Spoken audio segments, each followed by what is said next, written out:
All right, so we're going to go ahead and get started here. So if you've got everything ready to take your notes with, your Evernote folder, your Google Drive, or your mole kit, get that, or your Moleskin, get that ready. I'm going to go ahead and jump on in here.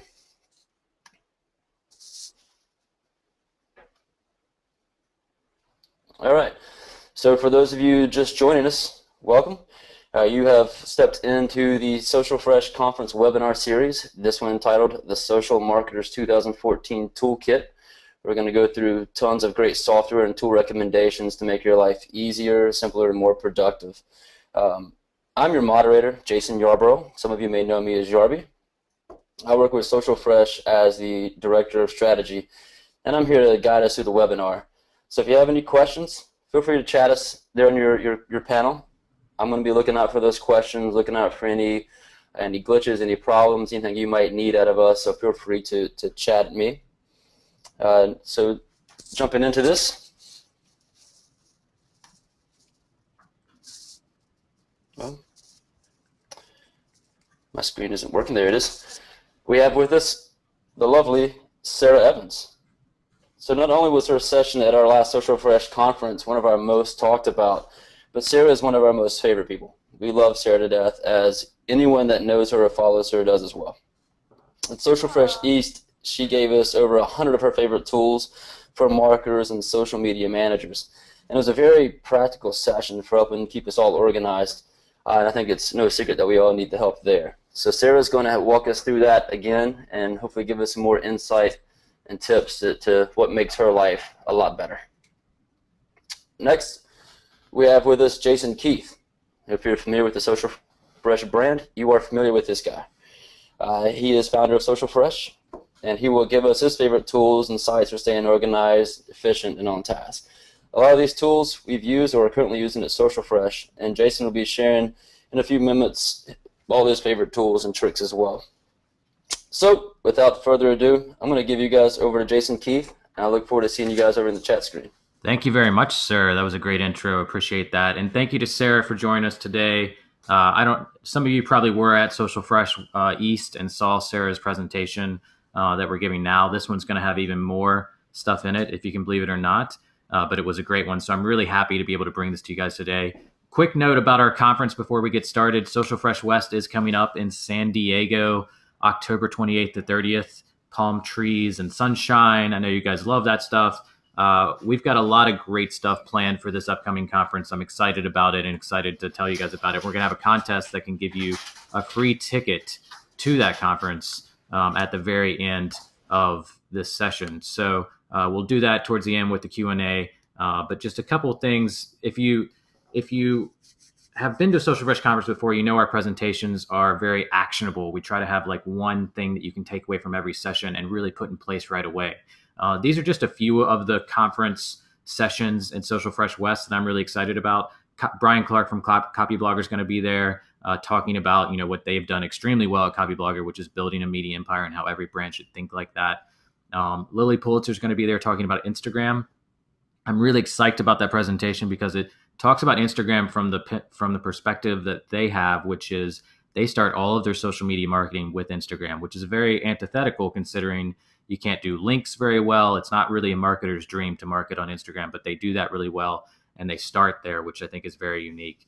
Our good friend Clay A. Bear is talking about Kickstarter, which is very cool because I think a lot of the marketing lessons that people are learning on Kickstarter are very aligned with kind of the fundamentals of marketing, but it's from a completely new perspective on a really new platform.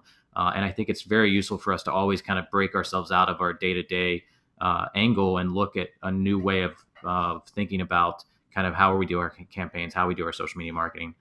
We've got Arby's talking about their Twitter engagement and all the fun stuff they did with the hat at the Grammys, and the HP folks are joining us to talk about long form, high value content. I'm excited about that. HTC is going to talk about power user communities, which they've done very well as they compete against huge tech companies and do well with kind of their influencers. And then I'm going to be talking about marketing brainstorms and how you can improve that. I know some of us hate meetings and hate brainstorm meetings, and I'm going to talk about how to make those a little more fun and get better results out of them. And then we've got one of my favorite companies, ThinkMoto, coming in to talk about viral video kind of lessons from viral video marketing. I don't know if you know the company ThinkModo, but they're one of, if not the only company that really can produce a viral video every time they try, and they do an amazing job. So they're going to speak to those lessons. So check out the conference at socialfreshconference.com. It's coming up for those of you in the U.S. For those of you outside, we have a growing international audience coming in, but it's going to be great in San Diego. We're at the Omni down there. We hope you guys consider it, and we'll give you a chance to win a free ticket at the end of the webinar today. So without further ado, we're going to turn it over to Sarah.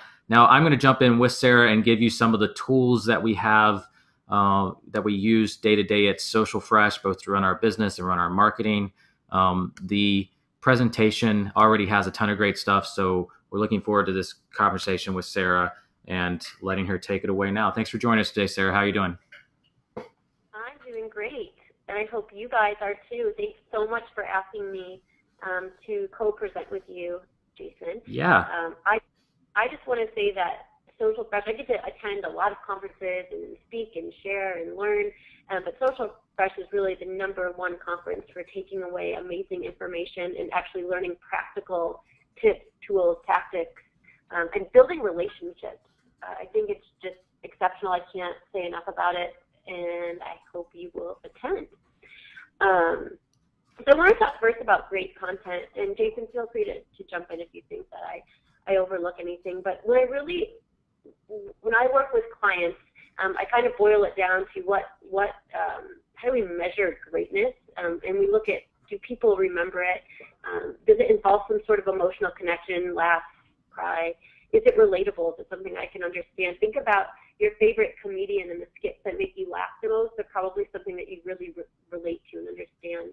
And they take shape in many different forms, written, visual, audio. It's not always just about a tweet or just a video. And my little rule that I share with my team when we're producing is it content that makes people want to share, care, or swear. And sometimes swearing can be a good thing, but maybe not right now. So can you go to the next slide? Thanks. So I want to just kind of give you an overview of what I'm going to talk about today, Jason and I. I'm kind of calling it your selfie because I needed an excuse to throw in a photo of me and Grumpy Cat. I mean, who doesn't need to share that photo? So I want to talk about workflow, really. It comes down to 4 main components for most of us who are social marketers. Content identification and creation, whether it's aggregated, curated, or original. Platform-specific apps and tools. I geek out about this stuff. #2 is absolutely my favorite. And then marketing and automation social tools. Many of you work for medium to large-sized businesses or maybe enterprise, and you're looking for things that work across a team functionality. And then analytics and monitoring. We'll touch on that briefly to just kind of show how we pull reports together and show whether or not a campaign was a success. So starting with content identification and creation.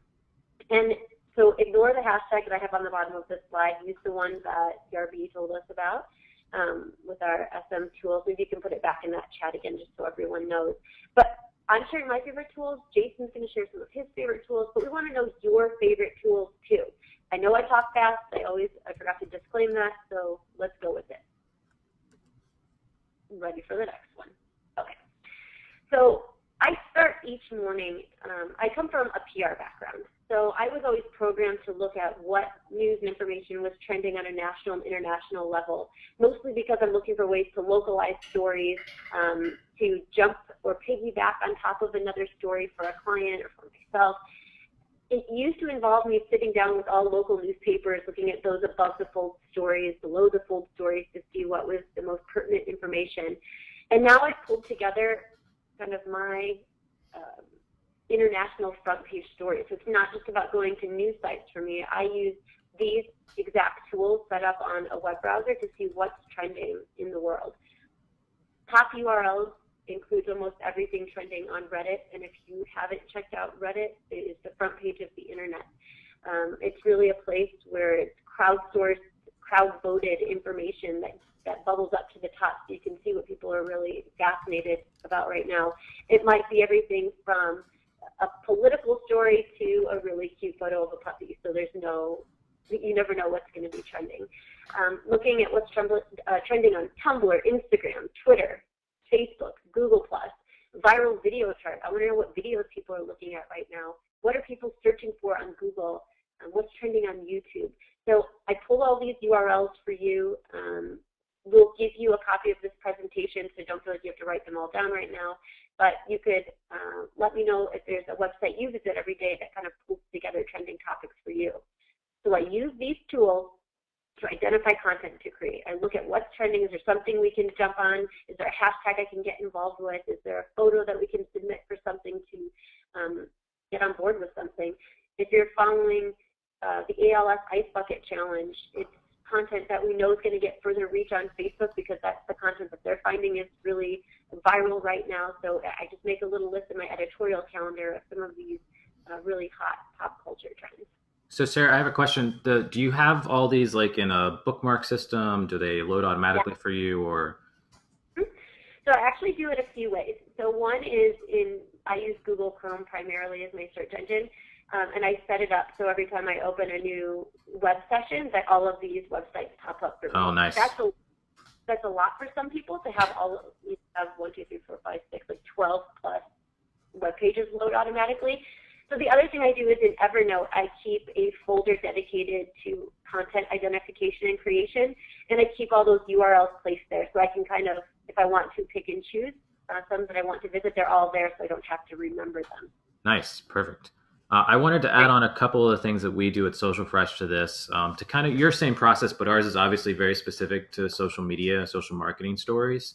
And mainly what we do is tweet it out through @SocialFresh on Twitter. And we'd like to share a lot of industry topics. So, I mean, one of the things that probably all of you do, but this is just kind of how our workflow is we follow a lot of thought leaders, a lot of our speakers like Sarah, like Jay Bear. We follow these thought leaders on Facebook, on Twitter. We specifically have about 120 blogs that we follow in Feedly, which is kind of what we use to replace Google Reader.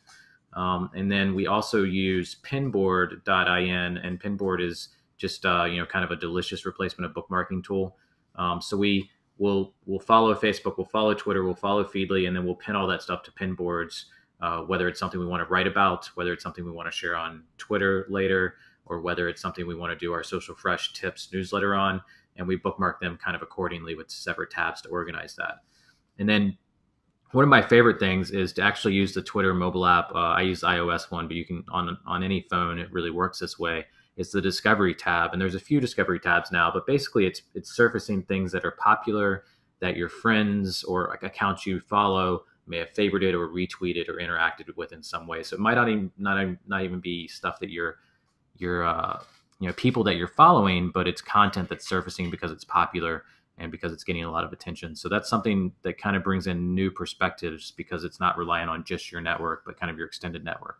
Also, private Facebook groups. I'm in a few with fellow social marketers, people from agencies, community managers. They're all really helpful. If you don't have one in your industry, if you're not obviously if you're not trying to share marketing content, but something more specific to your industry, try to find a Facebook group, a private Facebook group that surfaces content around that topic. And if it doesn't exist, create it. We actually did this at Social Fresh with Facebook advertising because we were really interested in sharing with you guys great Facebook ad tips. So now we have, probably one of the most advanced, most popular Facebook ad groups on Facebook to really curate that content well. And then also I'll look on Quora. I'll do searches on Quora. I'll do searches on Alltop to really kind of look for those very niche topic categories. If we're wanting to write about Pinterest or wanting to write about Instagram, looking for the questions people are asking, looking for the articles people are already writing that are popular, and trying to kind of form our viewpoint around it that way. Back to you, Sarah. Can I ask? Please do. Well, it's not really a question. I wanted to just make a point. Something that you really said is it's something that's in my workflow, but I don't know if I really mentioned it in my talk during Social Fresh, even though I mentioned the term. The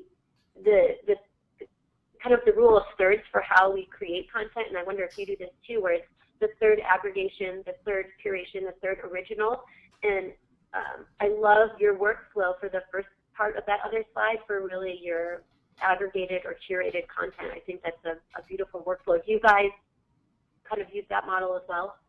Yeah, we kind of do. It's not as specific. We've almost kind of ingrained it into our system to where we don't even have to think about it, because our Twitter feed, for instance, is all Social Fresh blog post plus probably about 2/3 of the content we send out, if not 3/4 of it, is curated content. So we kind of just have that as our policy now and the way that we process things. So we really don't even think about it anymore, but it's a similar system for sure. Awesome. Some of my other favorite tools when I'm really looking for stories or trends or wanting to create content, SlideShare is amazing, not just for finding content, but for using that as one of your tactics to post your information. Anytime I have a listicle or a presentation like this from SocialFresh, I always want to optimize it and share it on SlideShare. It gets amazing traction and interaction. But just like you guys are going to Quora to look to see what people are asking, I go to SlideShare to see what types of presentations in the social space or marketing space people are creating and sharing. I already mentioned Reddit. You mentioned Feedly. I'm also a huge Feedly fan. That's where I get, I'd say, 80% of my aggregated content. And I still use RSS feeds, but Feedly really takes the place of that for me. I'm a huge IFTTT or Zapier fan. IFTTT is if this, then that. If you haven't checked them out yet, I highly recommend it. It's really, IFTTT is going to be the free version of what I'm talking about. Zapier is really the paid business version. But it helps automate or put the web to work for you. And one of the ways I use IFTTT is to monitor every major newsroom from brands that are really important to our industry. Whether it's trying to find out first that Vine is now allowing native video upload, which they announced yesterday, in case you didn't know that. I have set up an RSS feed alert for them through IFTTT, and then without getting too crazy, I have 3 tiers set up for how important these particular brands are. One tier forces a phone call to my phone that says, Vine has updated their blog, or Facebook has updated their whatever, their newsroom. The second is a text message. So the urgent and important are the phone calls. The next tier is a text message so that I can go and scroll through those at my convenience. And the third tier is an email. I've got a folder set up where all of those other updates and newsroom functionalities go. So I've tiered them out so not everything inundates my email, not everything inundates text message, and then those urgent important go to my phone so I can immediately either write a story, share something, or give the information to clients, which I love. Flipboard is another place I like to aggregate content and also share it so it looks really pretty. And then Google Trends or hot searches it's really essential. Same with Yahoo. I want to know what people are searching for, looking for, to really find out what's trending. Very cool. And that's it for that slide. The social editorial calendar tools. If you don't have a social editorial calendar, I highly recommend you build one. I'm even happy to, after this presentation, share some tips via Twitter, or you can email me if you need help or want a template for setting one of these up. It doesn't have to be too complex, but I do start to segment out my editorial calendars by month, by day, and then curated, aggregated, and original content with another place for brainstorm ideas. I use a combination of Evernote and Google Drive to bring this to life, and I'm happy again to share what that actually looks like. Depending on the number of people on your team, or maybe you're running a personal blog, this could get a little intense. So you have to do something that works for you based on the amount of time and resources that you have. It's essential if you work in any sort of team environment that you have a productivity and collaboration tool. You can look at Asana, Basecamp, a Trackie. You could even try to use something like an Evernote and make it work for you, but it's essential that you know what people are working on and when. If you're a solo or a lone blogger, there are WordPress plugins if you're WordPress users like EditFlow or Code. You put in your editorial calendar into the WordPress platform, which is extremely wonderful. And then if you're part of an enterprise team, you can use something like a Divi HQ where you can delegate to other people. You can really function like an editor of a high output organization. You can also go old school and use Google spreadsheets.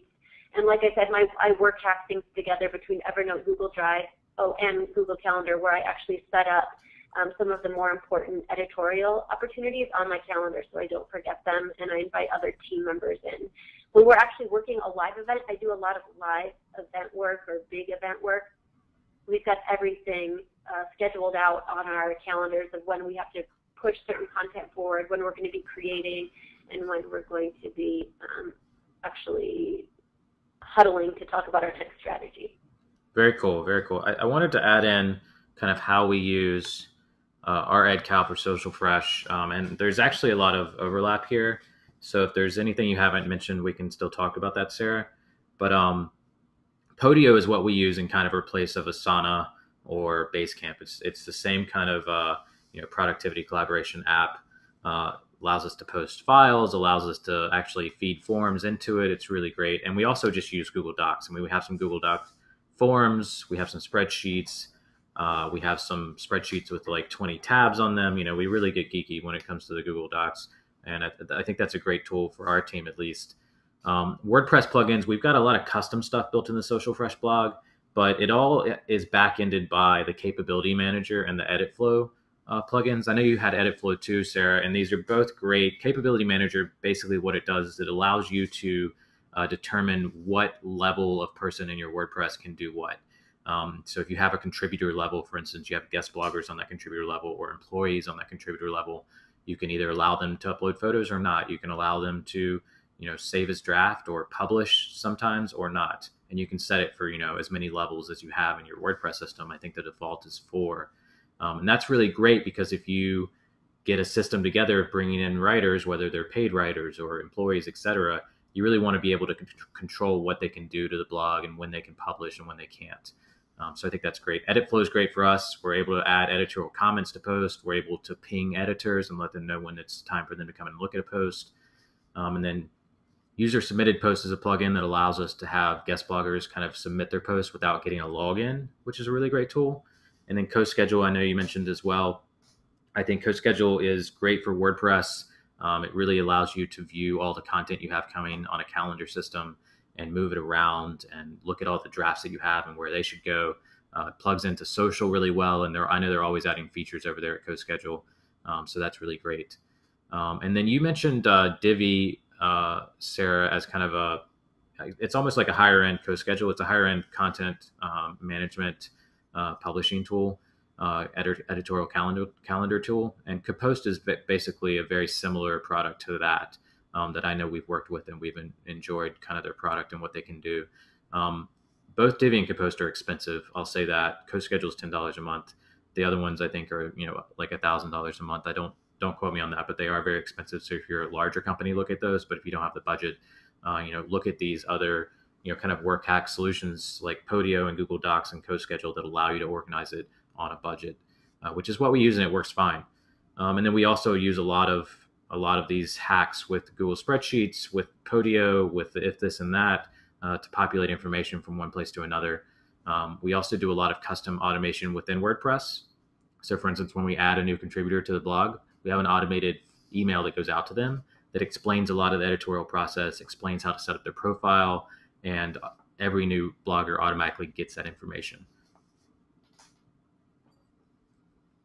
So I love having you as a co-presenter, Jason, because you keep sparking ideas that I didn't think about. And one of the things for workflow, again, because I have to do so much mobily or during live events, I try to set up different tools or resources that I can access just through email, whether it's putting together a blog post and email that I can send out or automating something so I can just pull up on my phone an email template and get it set up to go out. A new product launched this week. I don't know if you saw that Jason Kinsler, Pitch Engine, launched Tiny Pitch. And oh, no, I haven't. I'm still trying to figure out how it will work with what I do, but it's essentially you pull up an email template and attach photos, write a headline in the subject line, and push it forward, and it becomes a beautifully crafted, I guess you'd call it a social media release, but there are further implications for what you could do with that. So it's a template, a tool that I've really needed and wanted, and now I want to try it out, but it's a Tiny Pitch. Very cool. That sounds awesome. Yeah. So photos are huge for the clients that I work with. They put a lot of emphasis on the visual. And again, because I'm doing a lot of live and hurried events, we don't often have the time to have professional grade photos shot live from events. We might have a photographer with us, but I mean, we're not in a studio with the perfect lighting. So we're trying to create photos and then come up with a process that allows us to share them without inundating people on Instagram or Facebook or Twitter. And all of these photos really work best when they're natively uploaded or uploaded through an app or third-party system that has the ability to have the photos natively uploaded. And by that I mean In Twitter, if you upload a photo or a video now, they have native video in beta, it shows up without having to click a link, so it can actually interrupt people during their scroll where they see an image. And so there's a strategy behind doing that. Same with Facebook. When you natively upload a photo, it is more impactful, larger, people can actually see it. So some of my favorite tools for actually accomplishing this. Latergram is still, I don't know if it's still in beta, but I absolutely love this. I use it for a few clients that I work with, also for my personal feed. They're great for 30-day photo challenges if you're running any of those. Right now it's only available for iOS, but you need your computer and then some iOS device. And it works directly with Instagram, where you can actually schedule out your photos for as long as you need. You can write out all of your captions, add in all your hashtags, and then schedule a date and time for it to go out. Your phone will then prompt you or remind you that a photo is ready to schedule. You can go into the Latergram app and it automatically opens it up in Instagram. So it's a little more workflow on the back end, but it saves a lot of time on the front end when you need to schedule things out. So investing time for a month-long campaign, maybe for an hour or two, saves you that 10 to 15 minutes every day over those 30 days. Viral Root, remember the word boot, or Viral Tag, browser-based for Pinterest. They let you schedule or automate your Pinterest posts. Do Share, I think this is the only plugin for Google+, and Jason Keath corrects me if I'm wrong, that allows you to schedule posts in Google+ for a later date besides Buffer. And I'm talking about a browser plugin. So Do Share works with Chrome. There's a way to use IFTTT to work with Evernote to schedule photos, to either store them or go out at a later date. And then in Buffer, you can also use Buffer for Facebook and LinkedIn. I'm a huge Buffer advocate. Again, another tool that if you don't know about or haven't used, check them out. I schedule and automate a lot of content through this for clients. One caveat for this, if you are going to automate content, especially if you work for a large organization, is being sensitive during times of national or international breaking news. If there's a horrible plane crash somewhere and you've got a post coming up later in the day that says it's a great day to fly, probably not great timing for that. Oh, and share your tools, hashtag #SMToolkit, or just say hi on Twitter. Just keep tweeting. So automating the web. And Jason Keath, if you want to jump in about Zapier or IFTTT, feel free. But like I've got a whole slide of how we use it. Yeah. Oh, all right. I can't wait to see it. I'm more of an IFTT user personally, and then if we have clients that are interested, then we'll set them up with Zapier.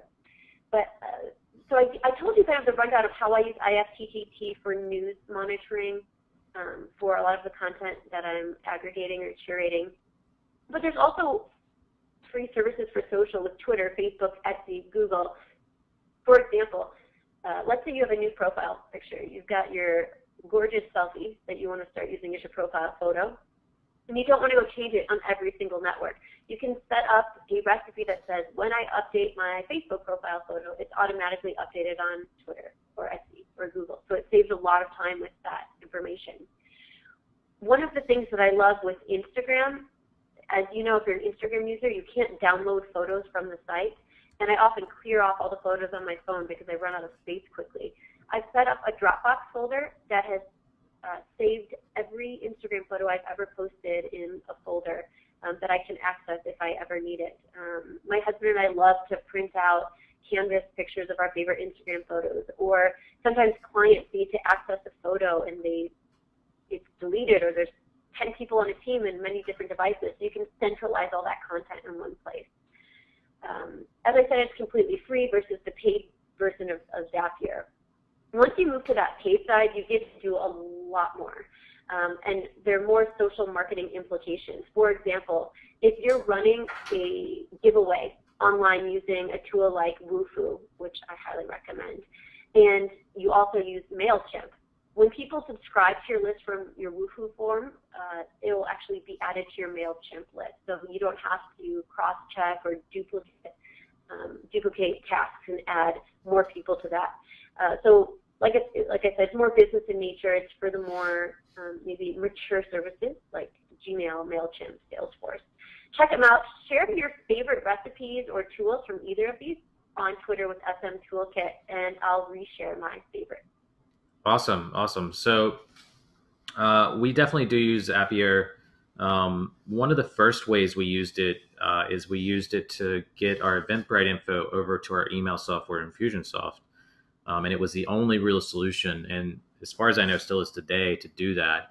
Although I know all these companies are trying to build integrations into each other, Zapier really allows you to kind of shortcut that process, because they basically work on almost a CRM level where you're just matching form fields to another.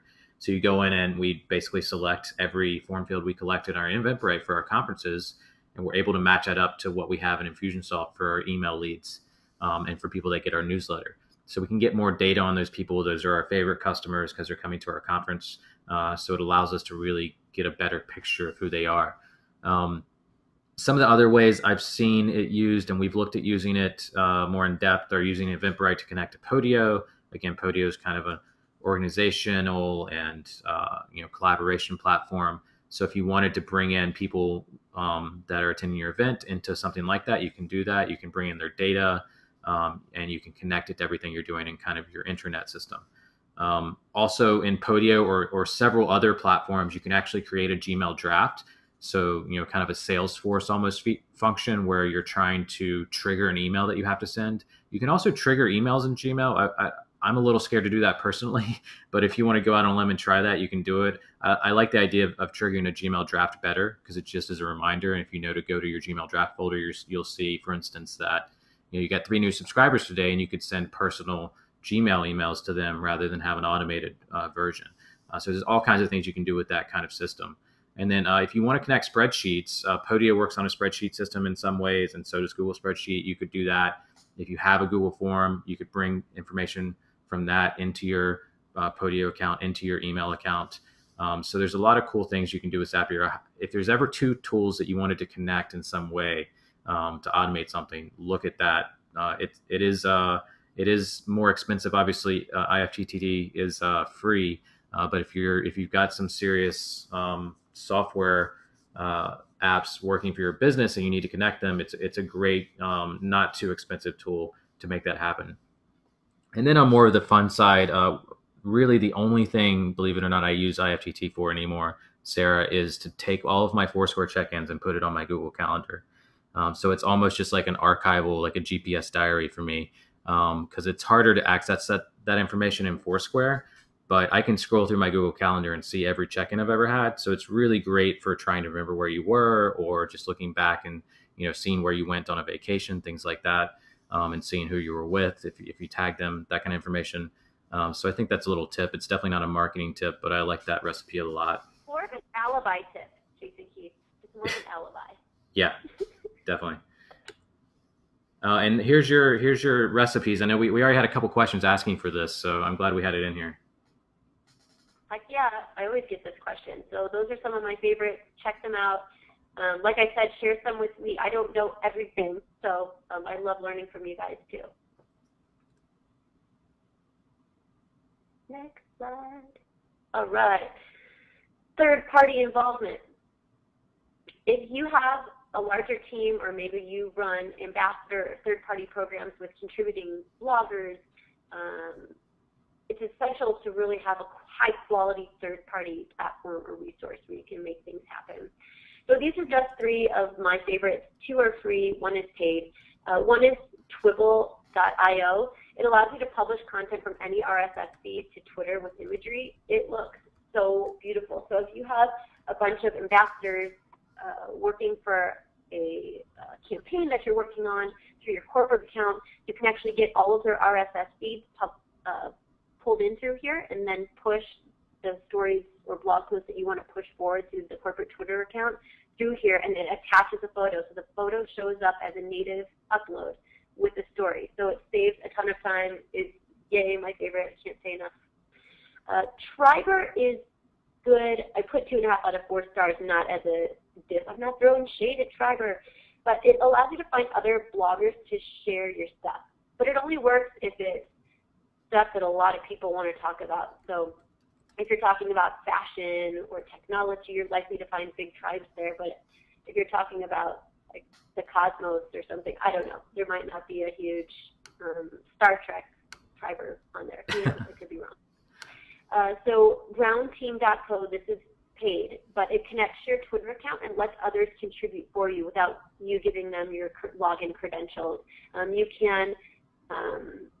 can monitor it and prevent people from posting once you've given them access, but it does make life easier if you're going to do a Twitter takeover for the day. I know this weekend I'm working with Yahoo Sports for the fantasy football draft day. It's my first time going through this. I have no idea what I'm doing. So if you're fantasy football peeps, share your tips with me. It's just my side note. But they're going to let many of us do Twitter takeovers for their sports accounts, for their Instagram accounts. So I don't know what tool they're using, but this definitely lets you have access without knowing their password. Very cool. Very cool. I like that a lot. But there's a lot of uses I could see for that, especially for, you know, events and things like that. I'm sure that comes in handy. Oh, yeah. So I love Twibble. We actually use it as well. So they actually added a feature, and they added it because we asked them to, because it's something that used to exist that didn't exist anymore. Excuse me. And it's allowing others to tweet your RSS feed. So, for instance, we have a Twibble account set up at socialfresh.com/fresh-team that we've only let a handful of people know about. But if you want to do this, you can. Obviously, it's not for everyone. But if you wanted to automatically tweet everything that comes out on the Social Fresh blog, all you have to do is go to that URL, socialfresh.com/fresh-team, and Twibble will connect that for you. So you say yes, you sign up, and it'll tweet out any of the blog posts that we come automatically on your account. It'll give you a preview of how it looks. Yeah, it's a really great tool. I mean, it's definitely not for everyone. You have to be passionate and have to be a big fan. But we do have some big fans that like doing this and have figured out a way to do it on their own, but this allows them to do it more easily. So I love that tool from Twibble. They also have a DM cleanup, an auto DM cleanup tool that I haven't checked out yet, but I just saw the other day. So it's a great team over there, a really small team. They're building a lot of cool features. So definitely check out their app. I love how fast they're moving and how much they're kind of integrating new things into their tool. Deliver It is another tool that allows you to feed things from RSS to social accounts. A lot of features, a lot of scheduling features. They also have a premium version that allows you to do even more. So if you are looking for those automation opportunities, Deliver It does that, and it's been around for a while. I just wanted to add that into that conversation because we have used that and do use them occasionally. We also use IFTTT or Zapier, or have used them in the past for different automation of, you can automate obviously from YouTube to Twitter and any account. It's great for events. So if you're trying to, tweet out all of a few employees' Instagrams from the main account, for instance, from your company, or YouTube videos, you're filming interviews at an event, you can set up those. I know you talked about how you use that earlier, but I think that kind of fills in that gap of automating some accounts when you can't get to all of them for specific kind of campaigns and events. That is so great. So I know I didn't say this at the beginning, and I don't expect you guys to know what I do for a living, but I'm a digital correspondent. It's a role that's evolved over the past several years. I had my beginnings as a corporate communications and government relations professional. I was director of communications at a community college. I had PR agency experience. But as I built up my networks and distribution online and got to get to talk with awesome people like you, brands wanted to hire me for strategy, but then when I create for them, they'd say, "Can you also share this for us?" And I realized that there's a fleeting moment in time that I could really leverage where I could be the corporate communications or spokesperson, but still be independent. So that's what the digital correspondent stems from. It's a brand journalist. And I have to be able to create and share content on the fly. A lot of times, like I said, I'm doing real-time live events, big events, on the fly this Saturday. Like I said, I'll be creating a lot of content from the Hard Rock Hotel with football players with my team. So I'll be bringing my laptop, my tablet device, and my phone. What did I forget about my phone? And these are the 10 products that I'll likely be using more than anything else. So we've already talked about Buffer and IFTTT ad nauseum, I know. Rebel Mouse is one of my favorite tools for pulling content together and making it look really pretty. In fact, it now powers my blog, Sarah's Faves. If you go to faves, fav.es, you'll actually see Rebel Mouse in action. It's constantly evolving. It's a work in progress. But I like that I can use a very different backend than WordPress or other blogging platforms and forward and aggregate content. Social mentions, another tool I'll be using to monitor freely what's happening online. Funny name, amazing product. I actually do consulting work with them, but I was a customer long before I was compensated in some way to help them, but I work for them for free. Don't tell them that. But it's a simple polling platform. They also are the only tool, this is one of my favorite things if you're a Tumblr user, the only polling tool that is integrated on the front and back end for Tumblr. You actually put a poll using wedgies, and it comes up with radial buttons in your Tumblr account, and you can attach an animated GIF to it. It's just whatever. You can attach it. It looks beautiful. It's functional. And a little birdie told me that they may have done some cool things with Twitter, but you'll have to tweet with me about that. I'm not going to say that on this webinar. Evernote for dominating my pre-planning, all the content that I want to share that when I get there. If I decide to run a contest or something day, I'm using Rafflecopter. I'll use my Twitter mobile notifications, of course. And if I need to create some really pretty text overlay photos I'll probably be using the hashtag, like hashtag draft day or something with Yahoo Sports using over.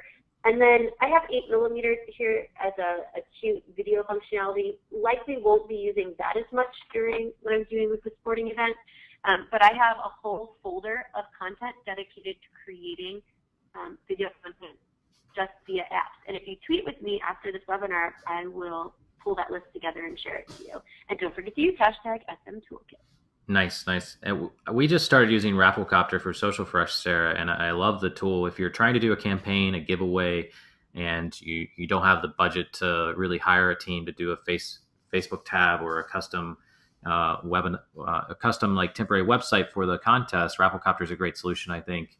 It really allows you to require like anything you can think of in social to enter a contest. You know, you can enter your email, you can tweet something, you can like a Facebook page, like a Twitter account, or follow a Twitter account, and then it really pulls all that information together really well on the back end. And I was surprised at how good it was for as cheap or as free as it is, depending on what level you access it. So I think that's a great tip. Awesome. I wanted to add one pro tip here. I know you've got a few pro tips in this presentation, Sarah, but we've mentioned Buffer a couple of times now. One of my favorite features of Buffer, if I'm sure several of you guys use it, it's a very popular app now, is to buffer this image. So make sure you have the Chrome extension. There's the URL there on the screen to download it. But when you add an image to a Facebook post or to a Twitter post, it can increase your engagement. It can really interrupt the news feed or the Twitter stream. And if you have, don't abuse it, but if you have a great image connected to an article or a website that you're trying to share, just right click on that image after you've downloaded this extension, and you'll have an option to buffer this image. So it'll add that image to Buffer and allow you to tweet it out, allow you to post it to Facebook super easily. You don't have to download it or screenshot it and then upload it and then all of that jazz. If you want to do that to post natively, that's definitely still an option, but this is a shortcut for when you're just trying to share an article or share a website, and think an image will really help explain what it's trying to talk about. So I think that's a great tip that a lot of people don't know about in that tool.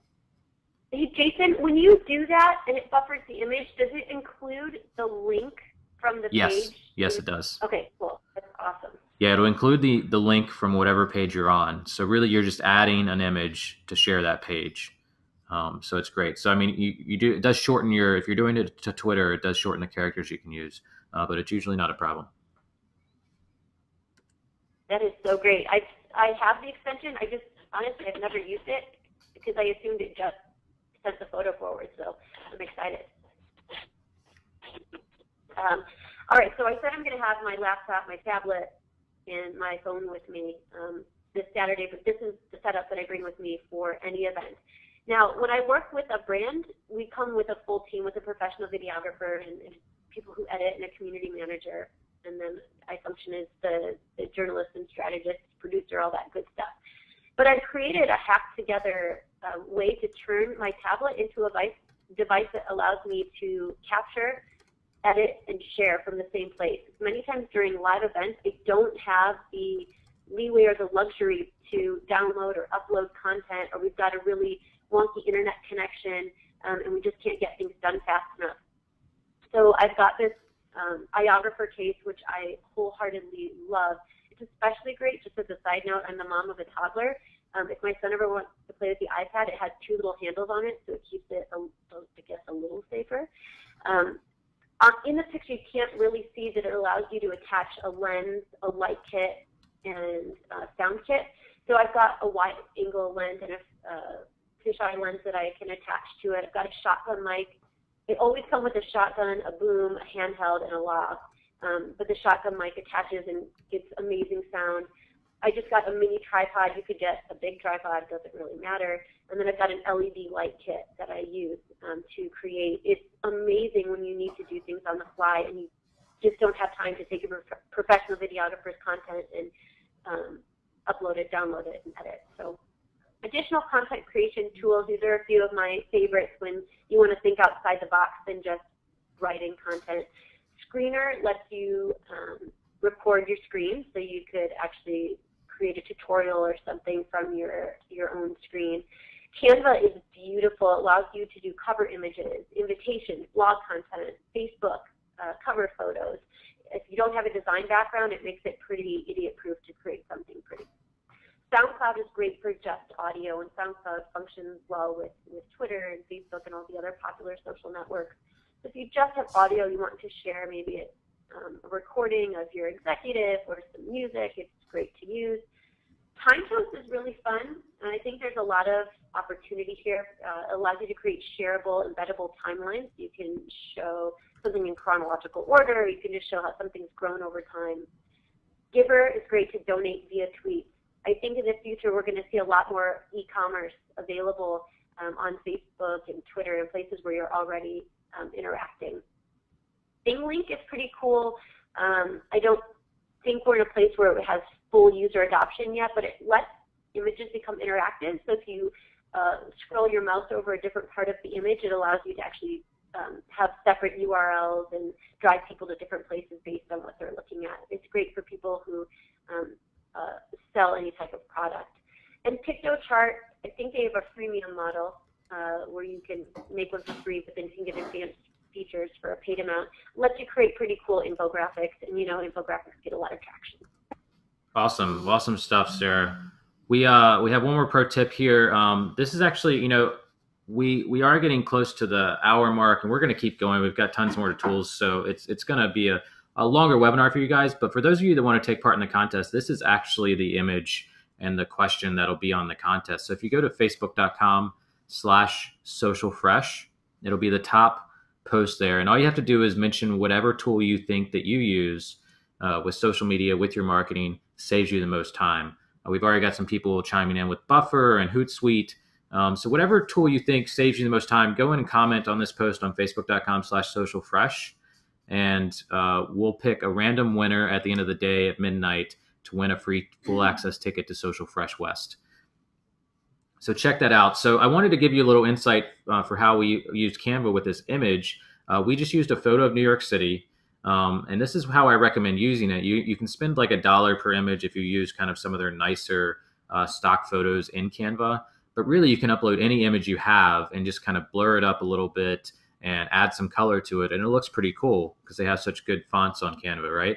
So all you do is you go and upload your own photo as the background image in Canva and then filter it and click on the Advanced Options tab. I recommend using the process bar there, the blur bar, the tint bar. Those are the ones we used with this one, and we took down the brightness and upped the contrast a little bit and added a vignette. So really play with that, and you can take any image that's halfway decent and make it really interesting in Canva. I highly recommend doing that. Again, it's for the contest for you guys. It's facebook.com/socialfresh. We're looking forward to giving that ticket away. And if you want to go to Social Fresh West, that's a great way to get into an opportunity to maybe get a free ticket today. So look forward to giving that away later today. Thanks. Back to you, Sarah. Awesome. So these are my favorite terms. Jason, Keath, and you already probably are done hearing these, but the Pinterestification and Instagramization, I just made these up, of content. But it's really about being mindful of imagery. We know that photos get a lot of great interaction and engagement. So this was written at a time before, I feel like every week something new comes out about Facebook, and there are different ways you can get more traction on Facebook without having to have a photo with it. But if you're going to have a pin-worthy photo, something like you post on Pinterest, you really need to think about the style and your branding and how it all plays in here. I say if you like it, then you should have put a filter on it. We live in a time of filters where we have all this amazing equipment and technology, and we want to make photos look like they did in the 80s, the 70s, the 60s. So what's old is new again, I guess. And this photo is my son with his little girl best friend, and I'm already teaching them how to take photos. Nice. Because I know how important it is. That's such a great line. I think that should be like the official Instagram t-shirt if you like it. Put a filter on it. Yeah, it's pretty good. I think we'll make those shirts. Yeah, exactly.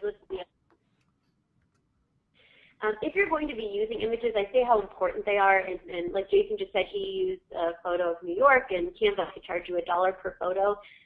Especially if you're working with a brand, it's important to give proper attribution if you're borrowing or using someone else's photo, whether it's reposting something and giving attribution, or if you just find a photo online and you're not sure who it belongs to, or if it's under a Creative Commons license, or maybe it's someone who says, you're not using this unless you pay me for it. Use Google reverse image search. I use this every single day. You go to images.google.com. You can drag and drop a photo from another web browser into it, or you can drop a URL in. But don't just use photos because you think they look good, or that your brand does not own, because it would be more embarrassing if you had to take them down or got in sort of any legal issues because of that. That's my disclaimer. That's my Debbie Downer moment. So here are my favorite apps for creating your great visuals from your phone or your tablet device. I know we're running short on time. So Fonto, Over, great for adding text over photos. PicFrame is great. One of my new favorites is Clip Stitch. It allows you to put photos and videos together and in many different layouts. So you could have a time lapse of someone working out and then a photo of your after workout. It looks great. Check it out. ViscoCam, this is a must-have. If you do any sort of photo editing on your phone, ViscoCam, this is what the professionals use. It allows you to take photos to the next level. I can't say enough good things about this. Screenshot is great if you need to take a screenshot of your phone and put it into a template that it's on an iOS device. You'll have to check it out. I know we're short on time. GIF-Boom, great for iOS and Android in creating animated GIFs. A Beautiful Mess, also great for photo or text overlay and really decorating photos. And using some type of app like Photo Repost or Regram if you're going to be reposting photos from Instagram. Excellent. I've got a few here that we use, Sarah. Some of them overlap with yours, so I'll skip those. iWatermark for exactly what it sounds like, only on iOS, but to add a logo to photos. KU at kuapp.me is great for writing little quotes or poems. It actually prompts you to write a poem and then gives you an image that you can share. It's an Instagram size image. So it's great for kind of creating more text-based images in a different way that a lot of people aren't using. Snapseed and DeluxeFX are also great apps for editing. They're kind of those higher end editing apps. DeluxeFX just adds crazy colors. So those are both fun apps. And then we're going to talk about some video apps real quick. I know you've mentioned a couple of these already. But these are all great resources. Which ones are your favorite? So I love, and my son loves ChatterPix. I think there's some fun things you can do with that. Lapsit is great if you want to do some time lapse. YouTube Capture. iMovie is one I constantly go back to because I'm familiar with it. I'm an iOS user. Oh, that's great. I got it on everything. So that I love. One quick tip, it's kind of a pro tip if you work for an agency. One of the things that I do with clients is make them buy either an iPad, some tablet device that's only theirs, and I install all these apps on there, and we use that device to capture, create, and share from. Oh, that's great. I love that. That's a really good tip. So you've got PicMonkey, Canva, and LiceCap. I'm not sure if that name is great, but what does that one do? So free tools from your browser. So Jason already talked about Canva. PicMonkey is like the Instagramization of your desktop. So you can make photos look really cool with filters and put text overlay on them if you don't want to create from your, or you don't have to create from your mobile or tablet. I use LiveCap all the time on my computer, so I can record my screen and save it as an animated GIF.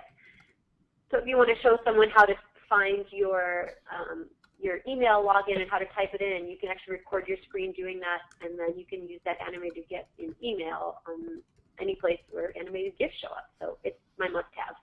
Oh, that's great. And then four tools to manage Instagram. I know, just real quick, Repost is one that I love. And if Instagram doesn't have an ability to log in and log out or log in to users very easily. So if you're managing multiple accounts, Repost can at least allow you to repost other people's images on a second account, so you can keep two logged in. That's a little tip there for that. You can't post using Repost, but you can repost, and it's the cleanest kind of reposting tool that gives good accreditation with an image you've probably seen on Instagram. So that's a great one that if you haven't downloaded that one, I recommend it. And I mean, the rest we talked about Latergram, Postco is a paid version with more features. Statagram is great if you need analytics and create a Facebook tab for your Instagram account. That's mostly what we use that for, is monitoring, and then any client that needs a Facebook tab to share their Instagram photos, it's great for doing that. And Twitterland, a desktop tool that lets you analyze your competitor or your customer social accounts, which is very nice. Nice. Very cool. At the end, 4 tools to manage Twitter. If there's something else that you use here, please let me know. I assume most of you are familiar with Hootsuite and TweetDeck. Shared by is awesome, and here's the reason why I really like it. Every time you share a link on Twitter, you essentially have a missed opportunity. When you share a link that is not from your website, you have a missed opportunity because you're driving people somewhere else. Sharedby.co, if you're sharing from your account on this, it still sends people to the actual website, like if you're going to the New York Times or something. But on the top of that page, there's a custom engagement bar that could drive people back to your site, where you can put a call to action message or a link to your website or a product that you are selling for your company. So it drives additional traffic back to your site. So it's a tool that you may want to check out. Nice. And then Twitter ads, you can definitely post to Twitter using Twitter ads tool, and we've got some Social Fresh tip content coming out soon about that. But if you want to use the Twitter card opportunity on Twitter, that's a great way to do it without going through kind of an alternative service or software. You can do it straight through that Twitter ad tab. And then, Sarah, you were telling me about the Sway tool. Briefly, can you tell me why you think it's such a good opportunity for Facebook? Yeah, so just like Twibble, I love Sway because it actually looks at your Facebook circles, your Facebook groups, to see what's trending in your networks. So you can type in keywords, and it'll show you what your community is looking at or sharing. So it's different than what's trending on Facebook as a whole. And Facebook, trending topics on Facebook are actually different for different users. Nice. So this shows what people are likely to interact with or comment on or share. Also works with Twitter and LinkedIn. But you can schedule this content then to go out. So it helps you find it, filter it, and then you can actually share it out. Very cool, very cool. So real-time live sharing, again, is so important to what I do. It might be important to some of you as well. So LiveFire with Storify, it's great to power blog comments. They have side notes, which is a paid feature, but it allows you to create content really easily, everything from live blogging to live chatting. I'm a big fan. I've always been a big fan of what they do. Scribble Live, which was actually just acquired, great for more newsy organizations. It's used by organizations like CNN and AP. So when you see people doing huge real-time updates, especially like when the next iPhone's released or something, many of them are using resources like this to produce high-quality content that needs to be edited and produced a little quickly. And then I already mentioned Rebel Mouse. Check them out if you haven't already. Yeah, and one more kind of pro tip from us. You'll see us use a lot of short URLs like socialfresh.com/contest, socialfresh.com/ sometimes we use it for group. We'll use it for /toolkit for this webinar. We use a simple WordPress plugin called Simple 301 Direct to do that. It's a great way to brand your URLs with your company URL. and you can change them. It's super easy. It just does 301 redirects, and it allows you to really create shorter URLs for social sharing, for bad links, things like that. Really great tool. If you're not already using something like that, I highly recommend it. It's easier than using a web developer every time you have to forward a link from one of your bad links on your website. I love that. It's awesome. Are you guys, are your heads spinning right now? I know that it's awesome. We're almost done. We've got some great questions coming in to go over. So just bear with us and we'll keep going. We've got a few slides left and then we'll jump to all these great questions you guys are adding in. I totally forgot there was a wedgie slide in here. This is how much I love them. You have to tweet with them because they're a really funny team. They'll have a good time with you. But social polling, I think that this is essential. We've seen with other clients that I've worked with a huge increase in engagement around them. So distribution, much like the editorial calendar I talked about, I keep an insane list, a running list of how we distribute content, where we distribute it, and when we might distribute that content. So I encourage you to make your arsenal, your list of all the places where you share things and all the little nuances about that, like in Twitter, how you have to put the @ sign in front of something, adding in a hashtag, making sure you have a shortened URL. So my kind of must-have checklist, it starts on my website or my blog, and then we go social. We distribute on email, mobile, traditional. Jason, I would love to hear what your mix is for how you push out your social fresh content. Yeah, I mean, we've kind of reviewed some of them. I know CoSchedule has some great features, and they're improving that all the time. We automate using either Deliberate or Twibble or some other Zapier type tools to post to Twitter. Everything else is pretty native for us, so it's not a lot there, but we found kind of the few tools that work really well for what we need to do. And of course, we use Infusionsoft and email to get out to our email audience a lot whenever we publish. I love this list you put together about syndication and distribution. For people that really want to, get more views to their blog, get more views to their content, this is a great list of things to try. Some of these I've not even tried before, and it's a great kind of just checklist to go through and do the ones you're most comfortable with, and then start experimenting with the rest. That's such great advice. I try everything personally. My online presence is really, I guess, just one big social experiment. I'm always trying something, and so that I know intimately how to use it before I ever suggest it for a client or try to use it on the fly. The syndication and distribution list that I have personally is well over 100 different tactics. So we'll go through these and figure out what we really need the most. And many times it might be a shortened version of this list, or it might be the entire list. Very cool. And then briefly, I know some of you were asking about this. What do we use for email and lead gen? On the lead gen side, we use a WordPress plugin called Opt-in Monster. I believe it's $100 or $200, and it just allows you to really be able to create lead gen forms from whatever email service you're using, whether it's MailChimp, Infusionsoft, Aweber, really easily, no fuss. You can put it in the sidebar, in the footer, as a pop-up. Everything you see on socialfresh.com right now as an email form is going through Opt-in Monster. Super easy to use. Highly recommend it. One-time purchase, but totally worth it. Lead pages we also use. One tip I'll give you: lead boxes on lead pages, they've proven increase the number of leads by 33%. Basically what that is, when you signed up for this webinar, you clicked a I want to sign up or sign up now button, and then the form popped up as a pop-up function on top of the website instead of just filling it out on the website. That actually is easier to click for people, so it's an easier, it's a lower barrier to entry, so you actually get more leads. You can do that without lead pages. Lead pages is a great set of landing pages that you can use. They're constantly testing stuff, but even if you're not going to use them, use that function where you have the pop-up form. It really does work. And then email-wise, we use Infusionsoft. It's pretty high-end. It's great for small businesses, but if you don't have a big budget for email, I would look to MailChimp or Aweber as a solution, or even HubSpot. And Marketing Mavens is something we use for our RSS to email. Some email services have that built in. Infusionsoft doesn't, so we use kind of a plugin through Marketing Mavens to send RSS to email. So that's an option for people that are using Infusionsoft and want to be able to do that. And then we're going to talk about some automation tools real quick, and some marketing tools. We've got HubSpot and Moz on here, Marketo and Eloqua. Anybody that's looking to do kind of some what I call easy button marketing. Moz and HubSpot are great for that, for kind of email on the HubSpot side and blogging. And then on the Moz side, all of your SEO and rankings.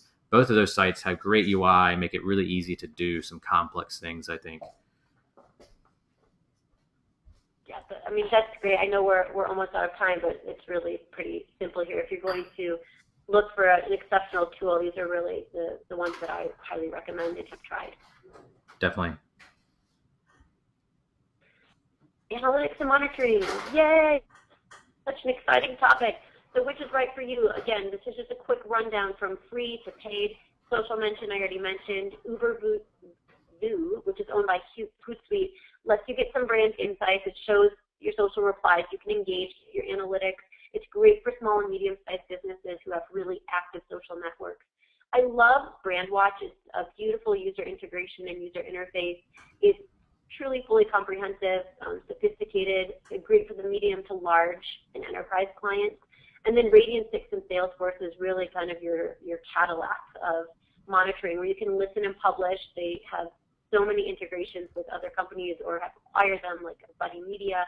You can advertise through social.com. They're Twitter certified and Facebook partners, so that everything is on the up and up. It has integrated CRM, which people, a lot of marketers, it's essential and needed. And they have a service cloud, so it's definitely the higher end of price tag of the four here. Awesome. And then the best slide of the day, GIF search engines. If you're using that for your marketing, these are great. Just because, you know, GIFs are all the rage. There you go. Those are my favorites. That is me wearing a horse head. I don't know. Nice.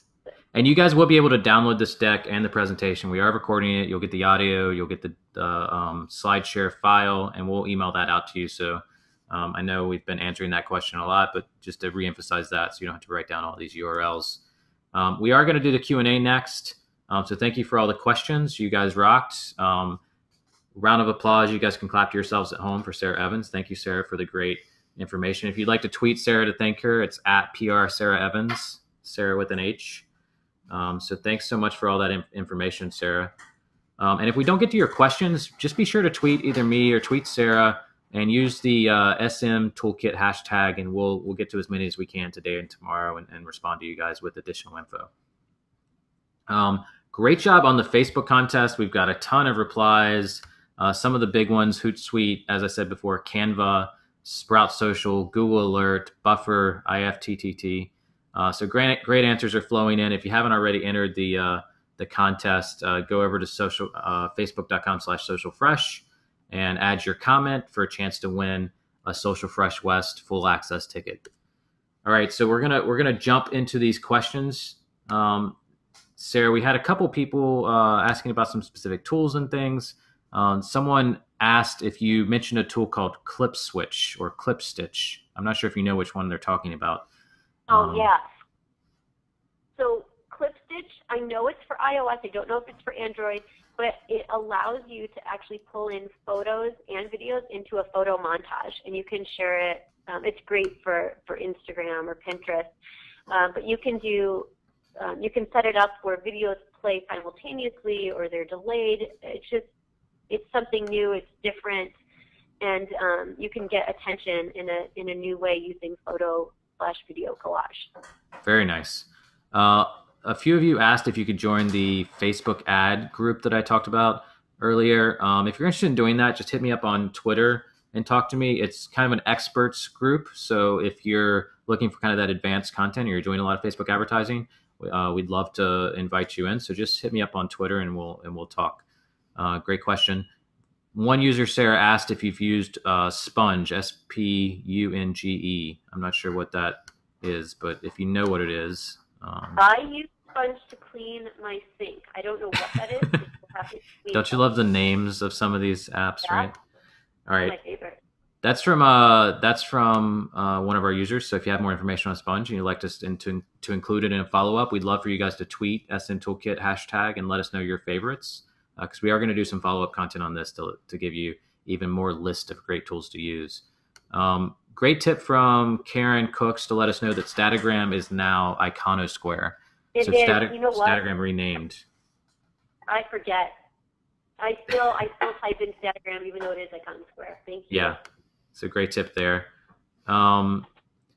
Elizabeth is asking us if we've used Sprinkler. I think Sprinkler is great, and they're growing rapidly. They've acquired 2 companies in the past year.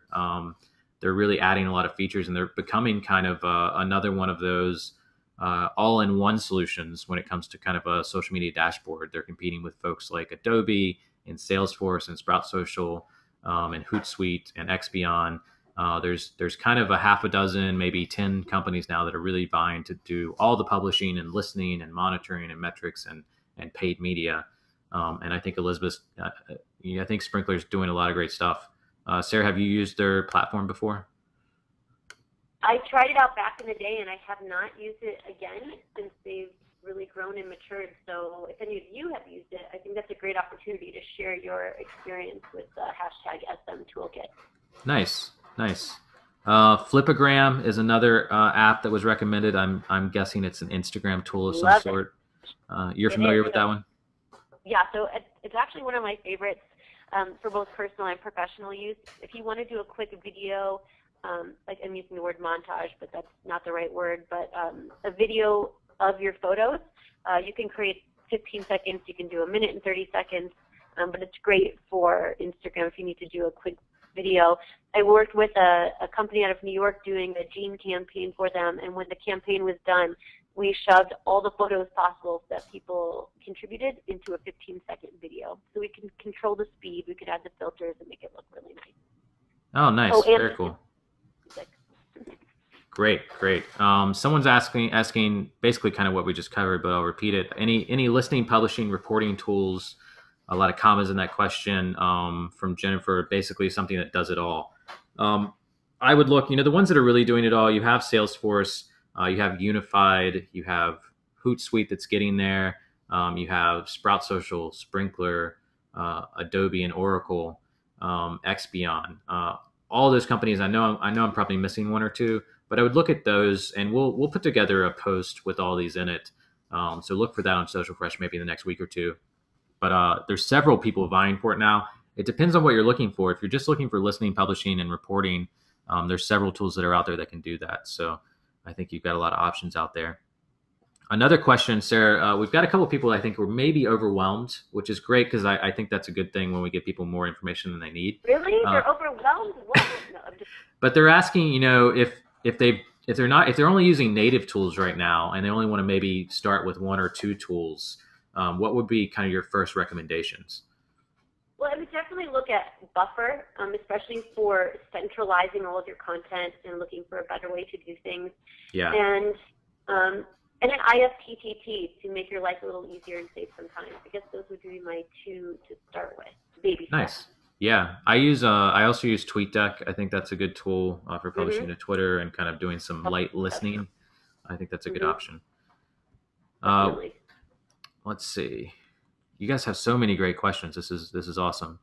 A lot of people saying thank you, amazing.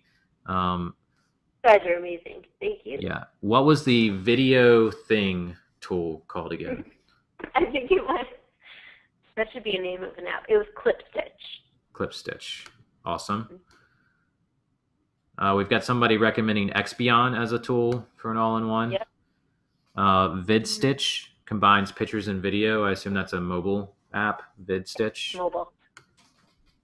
Sponge content creation. Sponge is a content creation tool.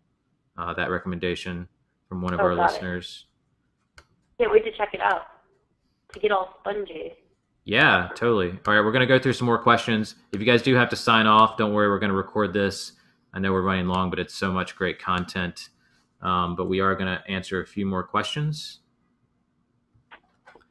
All right, we had somebody ask about, and I think this is really important. I think they misunderstood the Google reverse image search. We had someone ask if they could just use Google image search and use any image there. So that's not true. Don't go to Google image search and just use any image you find. What Sarah was pointing out is that Google has a reverse image search. So if you go to the image search, you can actually upload an image to Google's image search, and it'll find as many locations on the internet as possible and tell you, approximately where that image has been online. So it helps you really research an image and find out, hopefully, who published it first. You can't find out every time, but a lot more than you can just on your own. So it allows you to kind of figure out who to ask for permission from or who to give credit to for images. So I think that's important to know. Oh, great questions, you guys. Someone else was asking specifically about Canva, whether it was a free tool or not. Canva is free. They do have some paid kind of upsells, but it is free to use. People are asking if they'll get the presentation. Yes, we'll definitely be sending you guys the presentation. And then we had a question about pulling together infographics and tips for that. Do you have any recommendations for that, Sarah? Well, good.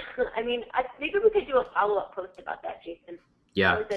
That's a pretty complex one. I know there's a couple of tools out. I mean, even Canva, you can really, and I think PicMonkey was another one. You can do maybe some small infographics on there, and I think they're evolving and getting better, both of those tools. So you might be able to do more than I think you can, but because they have a lot of templates and large and small templates and different image sizes. I personally use some higher end design tools like Photoshop and Illustrator by Adobe to do infographics.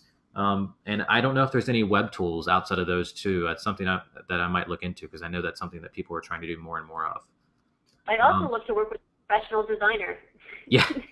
Yeah, so you could go to 99 Designs. You could go to Elance. These are sites where you can find some pretty affordable design contractors that can help you with those types of projects.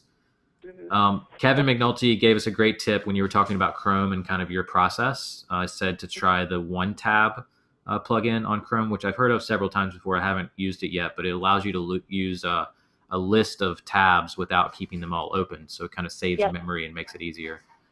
I also use Sidewise for that. I forgot to mention. What's the name of that one? Sidewise is a Chrome plugin, and it kind of shows you the history of your browsing, but I can set up the tabs so I can access them again. Great. And then someone was asking about the Twitter discovery tool. So if you have the Twitter app on your phone, you simply open the Twitter app, and all you have to do is just swipe to the left, swipe the main Twitter stream on your app to the left, and it'll take you to the Discover tab. So it's not an extra app. It's not like a new piece of software. You already have it in your Twitter app on your phone. If you're using something besides the native Twitter app, you might not have it, depending on what it is. But check that out. Check out the native Twitter app, and you should see that very easily. I think that's a really great way to just find new content from places you wouldn't normally look. Awesome. How do we find private Facebook groups? That is a great question, and that is probably the catch to that suggestion, right? It's just ask around. I mean, it's just ask for recommendations. Sometimes you can Google, sometimes you can search Facebook, and they might not be completely private. But I think the best way to do it is to ask the people in your network, in your industry that are most connected, if they're in any interesting Facebook groups, if there's any that kind of fill the need that you're looking at. For instance, we started that Facebook ad one. We're also looking at starting one for Infusionsoft because we have some needs there. And that's, outside of kind of the social media marketing landscape, but I've reached out to a lot of people that use Infusionsoft and they're very interested in that kind of solution. So you can definitely always start your own. I highly recommend that one. That's great. We had a recommendation. They wanted your IF recipe. So we'll email out the IF recipe link for Sarah's IF kind of database. And I think that's it for now. We're running past time, guys. I appreciate all the questions. If we didn't get to your question, I apologize, but we'd love to hear it still. So please do tweet it. You've got our Twitter handles on the screen here. You've got the hashtag. So please do send that out. Or you can email us, info@socialfresh.com, and we'll try to get to it there. We will be giving you the presentation. We have recorded it. We will be doing some other publishing around these topics. Thank you so much for joining us. Make sure you enter the Facebook contest. Make sure you check out the conference, socialfreshconference.com. And we'll have more webinars coming up leading up to our next conference. So thank you, Jason Yarborough, for moderating today. Thank you, Sarah Evans, @PR Sarah Evans, and Sarah's Faves. I appreciate it. Sarah, any last tips, any last promotion links, anything you want to send us to? No, just follow Social Fresh. You'll get it all. I like that. That's good. Awesome. Well, thanks, guys. We'll talk to you again soon.